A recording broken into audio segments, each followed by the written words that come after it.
Selamat datang kembali saudara-saudara, rekan-rekan mahasiswa. Salam sejahtera, Assalamualaikum warahmatullahi wabarakatuh. Baik rekan-rekan mahasiswa, di sesi ini kita akan bahas perkuliahan kita. Ringkasan perkuliahan akan saya sampaikan di video setelah ini.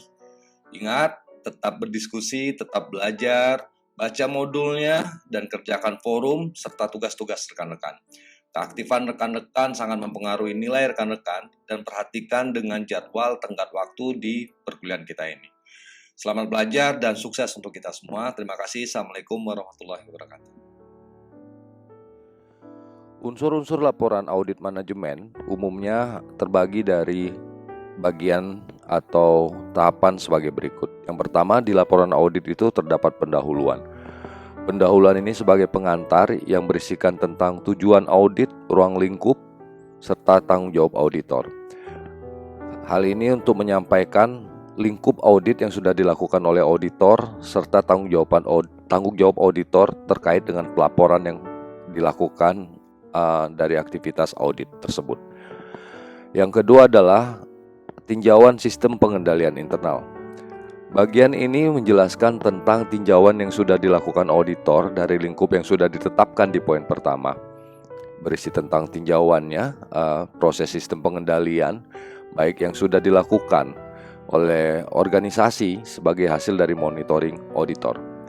Yang ketiga, dari tinjauan sistem pengendalian internal yang sudah dilakukan manajemen oleh auditor, maka terdapat temuan-temuan audit berisi tentang ringkasan hasil temuan audit serta kesimpulan dari hasil temuan tersebut. Kesimpulan dari hasil temuan tersebut di tahap keempat berisi tanggapan dari auditor berupa tahap keempat dan tahap kelima, baik itu rekomendasi maupun opini. Rekomendasi adalah saran perbaikan dari auditor kepada manajemen yang selanjutnya sebagai pengembangan sistem pengendalian di organisasi. Opini menjelaskan tentang laporan audit, khususnya laporan keuangan perusahaan yang dianggap memiliki kesalahan atau potensi resiko, baik itu kesalahan dari sisi penerapan standar akuntansi maupun dari sisi kelemahan atau resiko dari kebijakan perusahaan. Selanjutnya, opini ini juga menjelaskan apakah kesalahan itu material atau sangat substansial terhadap resiko keuangan terutama atau tidak gitu ya. Yang selanjutnya ke-6 dan ke-7 mendukung laporan tersebut adalah lampiran yang mendukung laporan audit serta tanda tangan sebagai bentuk pertanggungjawaban auditor. Selanjutnya di materi ini juga nanti rekan-rekan bisa perdalam kembali bicara tentang executive summary dan monitoring tindak lanjut. Executive summary adalah laporan ringkas yang digunakan auditor untuk menjelaskan secara ringkas hasil audit yang dapat dengan segera dipahami oleh pembaca laporan, dalam hal ini manajemen. Dan monitoring tindak lanjut adalah hal yang penting juga dari temuan audit, baik itu temuan audit dan kesimpulan audit, rekomendasi untuk perbaikan dan opini, itu merupakan hal yang harus diperbaiki oleh manajemen dan perbaikan tersebut di monitoring ya, diawasi oleh auditor apakah sudah dilakukan atau belum. Jadi monitoring tindak lanjut ini pengawasan auditor untuk memperhatikan apakah manajemen sudah menyelesaikan atau menindaklanjuti temuan ya. Selanjutnya tugas auditor juga selain memonitoring juga mendokumentasi semua data temuan dan tindak lanjut atas temuan audit tersebut. Baik, rekan-rekan mahasiswa, selanjutnya adalah materi kedua di sesi keempat ini terkait dengan audit manajemen di fungsi pemasaran. Telah kita ketahui salah satu fungsi penting yang berkaitan dengan pendapatan di organisasi adalah fungsi pemasaran.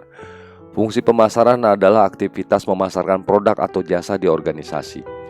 Nah, aktivitas pemasaran tersebut perlu diawasi dan itu fungsi auditor untuk melihat kesesuaian proses pemasaran dari barang atau jasa yang dilakukan organisasi. Proses auditnya yang pertama pengumpulan data terkait dengan aktivitas pemasaran ya.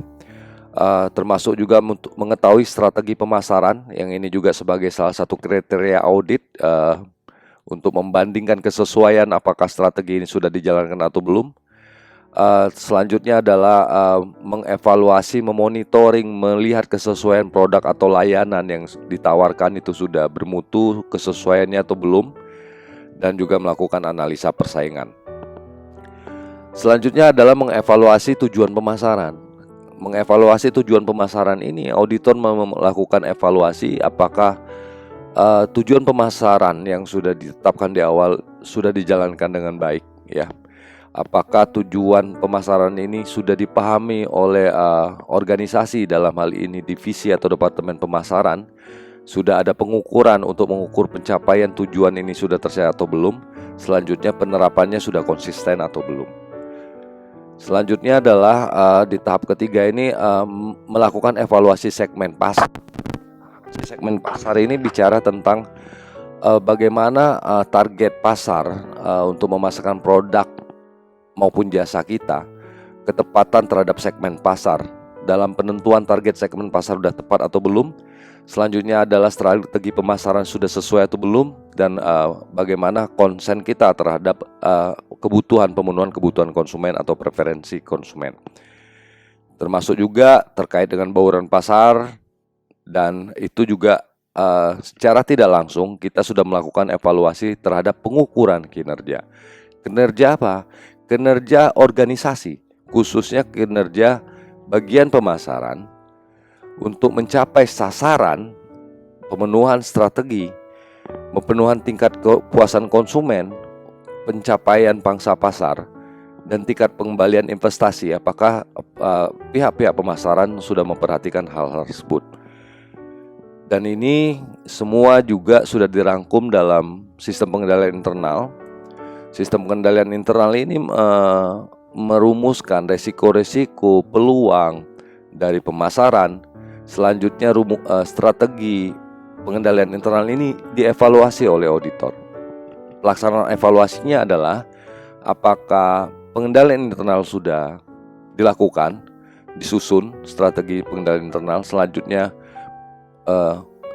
apakah pengendalian internal tersebut sudah dilakukan pelaksanaannya dan sudah dimonitoring, dan bagaimana pengukurannya.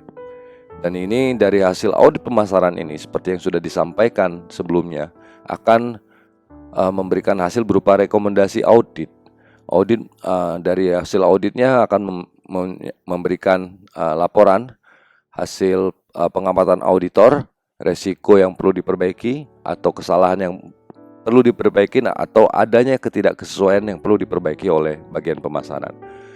Jadi itu rekan-rekan sebagai materi ringkas di sesi 4 ini. Silakan dipelajari kembali tentang format dan tingkatan atau bagian-bagian dari pelaporan audit, ya. Tentang bagian di laporan audit, bukan tingkatan, ya. Saya revisi. Dan tahapan umum di audit manajemen fungsi pemasaran. Selamat belajar, dan jangan lupa ada diskusi juga, di mana di sesi ini kita perlu mendiskusikan dan meminta tanggapan dari rekan-rekan mahasiswa tentang bagaimana dampak sistem pengendalian internal dalam pengendalian resiko kecurangan di perusahaan. Nanti juga hubungkan atau lihat kasusnya terkait dengan misalnya dengan bagian pemasaran. Baik, terima kasih. Selamat belajar.